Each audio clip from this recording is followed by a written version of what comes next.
Fog hung thick over Ravenna's docks, curling around the wooden posts and swallowing the faint light of the lanterns. Lucia Moretti tightened her shawl around her shoulders and quickened her pace.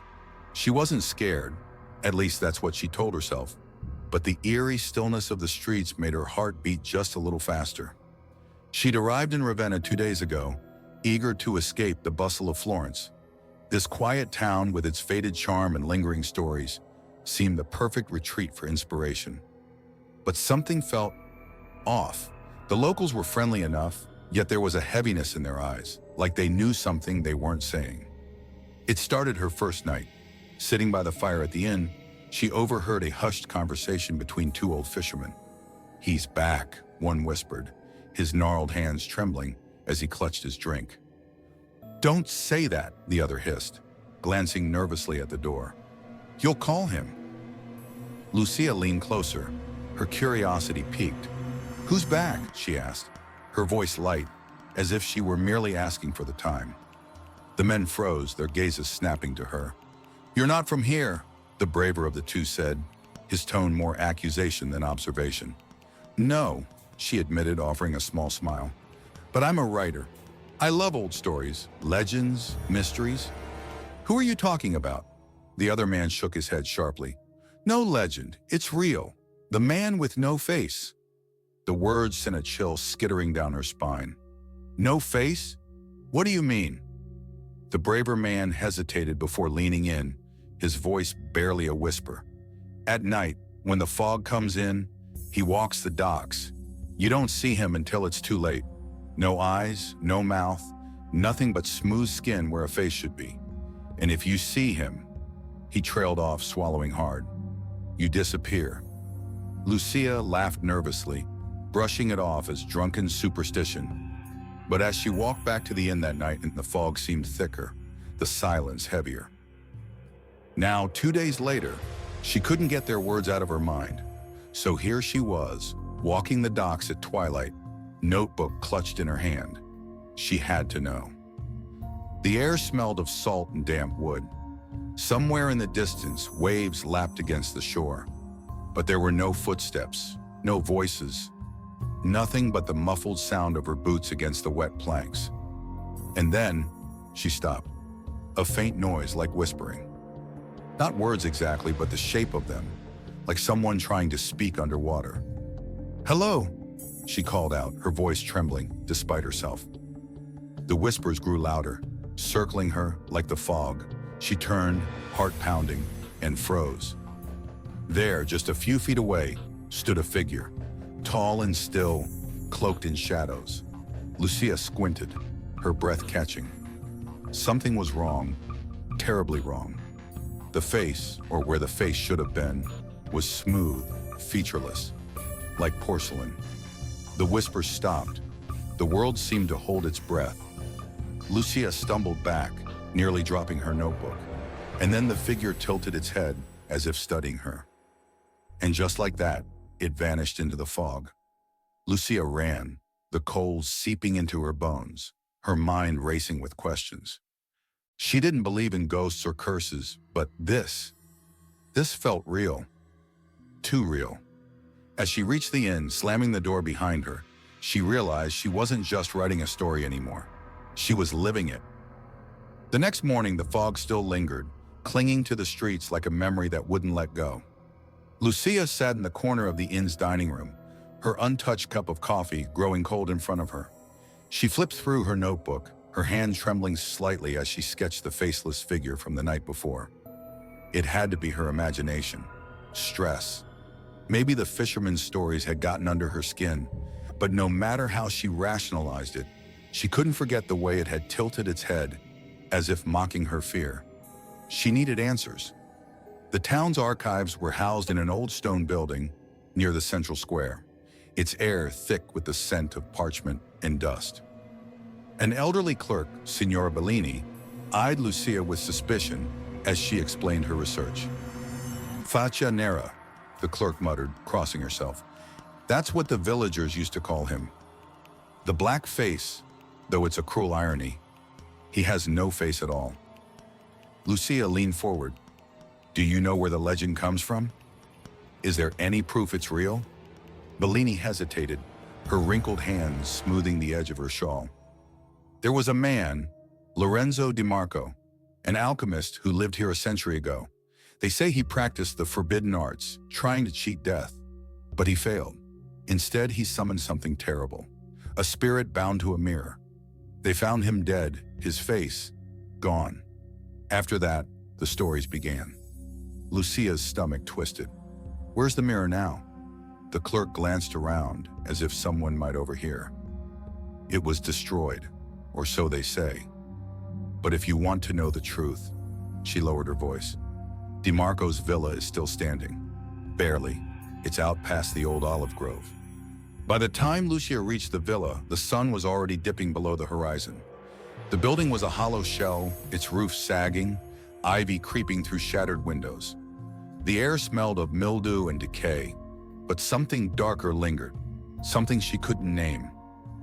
Inside, the walls were crumbling, but she could still make out strange symbols scratched into the plaster. In the corner of what might have once been a study, a large, broken frame leaned against the wall. The edges of the glass were jagged, and the surface was smeared with dirt. But when Lucia knelt down to look closer, she gasped. Her reflection wasn't there. Instead, the glass rippled like water, and for a moment she saw something move within it. A shadow. A face. No, not a face. Smooth, pale skin where features should have been. A sudden chill swept through the room. The broken glass began to hum, a low, guttural sound that made her teeth ache. Lucia scrambled back, her heart racing. The symbols on the walls seemed to glow faintly, pulsing like a heartbeat. And then the whispers started again, soft, insidious, crawling into her ears.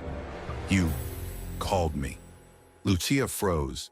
The voice wasn't loud, but it was everywhere. It came from the walls, the floor, the mirror itself.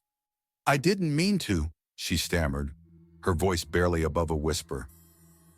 The air grew colder, and the shadow in the mirror grew clearer.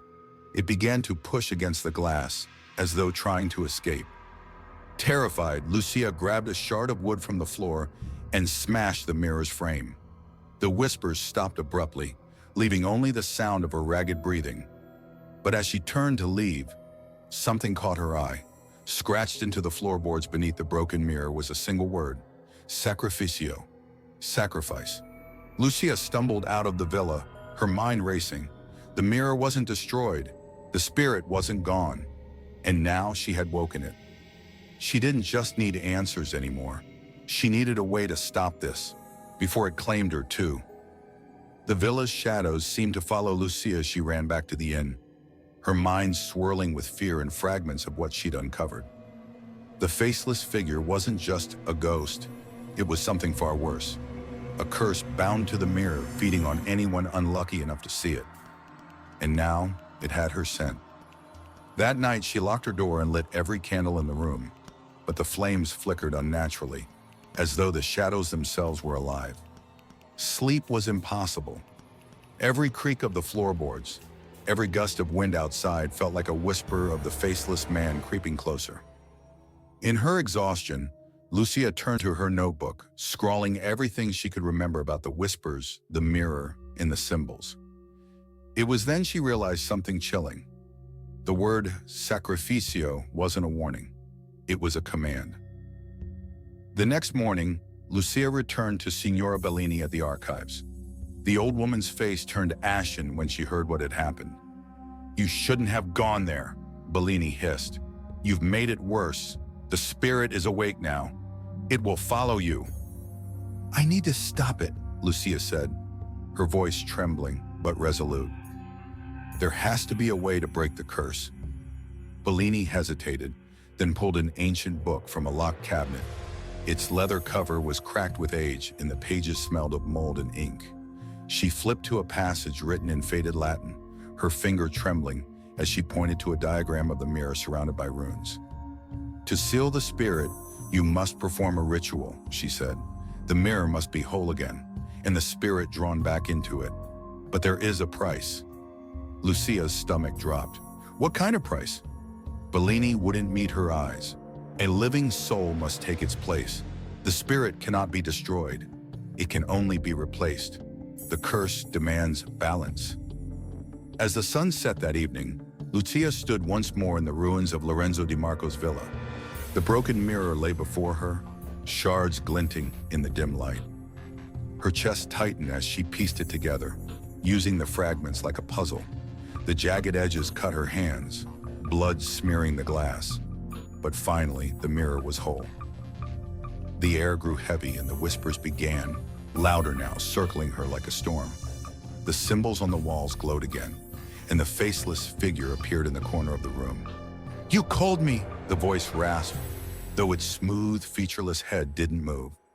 Lucia clenched her fists, her fear warring with determination. "I'm here to end this." The figure tilted its head, the way it had before, mocking her. "You cannot end what was never meant to end." With shaking hands, Lucia began the ritual, reciting the Latin incantation Bellini had given her. The mirror's surface rippled like water, and the whispers grew into a deafening roar. The faceless figure moved closer, its presence suffocating, its form flickering like a dying flame. The room grew impossibly cold. The figure was mere inches from her now, its head tilting in curiosity or malice. "You offer yourself?" Lucia froze. She couldn't do it. Could she? But then she thought of the villagers, the people who had vanished, their souls trapped in eternal torment. She couldn't let this continue. Tears streaming down her face, she whispered, "Yes." The figure's head snapped back, and for the first time, the whispers stopped. The mirror's surface erupted in light, and the figure dissolved into shadow, sucked into the glass with a final ear-splitting wail. Lucia staggered back, her vision blurring. She felt herself fading, her body growing lighter, her reflection in the mirror disappearing. When the townspeople found the villa the next day, the mirror was gone, and the curse lifted. But Lucia was never seen again.